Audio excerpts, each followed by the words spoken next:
improve your English vocabulary in Urdu, Hindi. Viewers, आज का English word है जू। जू का मतलब है चिड़िया घर। आइए इस वर्ड को सेंटेंसेस में इस्तेमाल करते हैं।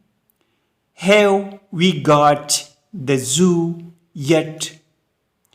क्या हम अभी तक चिड़ियाघर गए हैं? Yet अभी। She lead the children into the zoo.